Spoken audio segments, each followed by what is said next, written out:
శ్రీ గురుభ్యో నమ.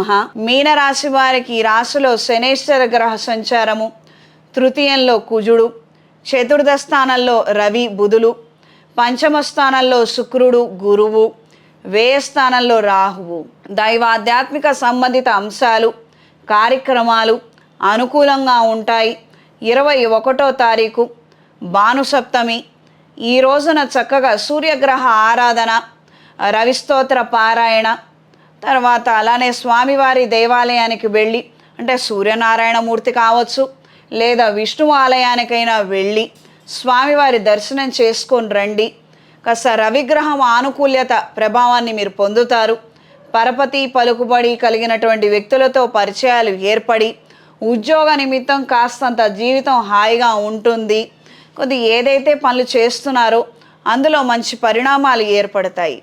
మాకు అలా ఏం మంచి జరగటం లేదు అనంటే జన్మజాతకంలో దశ బాలేదన్న విషయాన్ని గ్రహించుకొని వీలైనంత తొందరగా దానికి సంబంధించినటువంటి అంశాలు, శాంతి ప్రక్రియ కార్యక్రమాలను జరిపించుకోండి.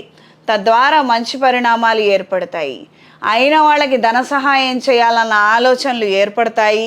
క్రితం దెబ్బతిన్నాము, అయినా మనకి బుద్ధి వచ్చిందని అనుకుంటున్నాము, కానీ మనకి ఇంకా బుద్ధి రాలేదేమో. కొద్దిగా ఈ విషయాన్ని ఎవరికి వాళ్ళే క్రాస్ చెక్ చేసుకోవాలి. అయిన వాళ్ళకి డబ్బులు ఇచ్చి మళ్ళీ పరాభవం పొందే అవకాశం ఉంటుంది. కాస్తంత జాగ్రత్తగా ఆలోచించి నిర్ణయం చేయండి. హయ్యర్ ఎడ్యుకేషన్ కోసం తీసుకునే నిర్ణయాలు, చేసే ప్రయత్నాలు కలిసి వస్తాయి. ఉద్యోగం మార్చుకోవాలి, ఫీల్డ్ మారాలన్న ఆలోచనలు ఎక్కువ శాతం పెరుగుతాయి. రీసెర్చ్ అండ్ డెవలప్మెంట్ విభాగాలలో ఉన్న వారికి కాలం అనుకూలంగా ఉంటుంది. ఈ వారం పరిహారం: శనివారం రోజున శని త్రయోదశి. ఈ రోజున శనేశ్వరుడికి తైలాభిషేకం జరిపించండి. 4 కొబ్బరికాయలు కొట్టి స్వామివారికి నివేదించండి. ఆంజనేయ స్వామివారి ఆలయానికి వెళ్ళి స్వామివారి దర్శనం చేసుకొని శక్తి కొలది పండ్లను లేదా వడమాలను సమర్పించండి. దీనివలన ఏవైతే రాబోయే రోజుల్లో కార్యక్రమాలు మీరు చేయబోతున్నారో అందుకు మంచి పరిణామాలు ఏర్పడతాయి, మంచి జరుగుతుంది.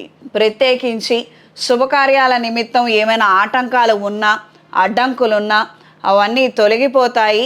మంచి ఫలితాలను మీరు పొందుతారు. ఈ రాశిలో జన్మించిన స్త్రీలకు కుటుంబపరమైన అంశాలలో మంచి విషయాలే ఎక్కువ శాతం ఏర్పడతాయి. స్వల్పంగా చికాకులు ఉంటాయి. చికాకులు లేనిది మాత్రం ఎవరికీ ఉండదు. ఇది మీరు తెలుసుకొని మెలగాలి. మనకు అన్ని విధాలుగా బాగుండాలి, అసలు ఇక వెనక ముందు చూసుకోకూడదు అన్నది ఏమీ లేదు. ఖచ్చితంగా ఎంతో కొంత సమస్య ఉంటుంది. ఆ సమస్యని మీ సమర్థతతో మీరు దాటాలి.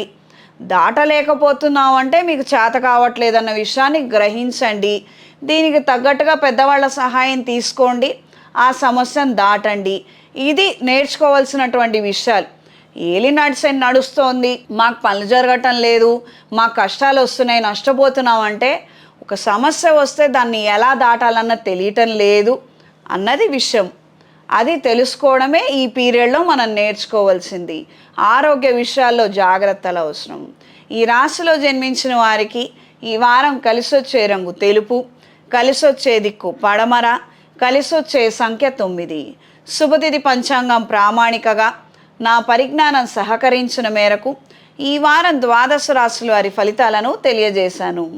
సర్వే జనా సుఖినో భవంతు.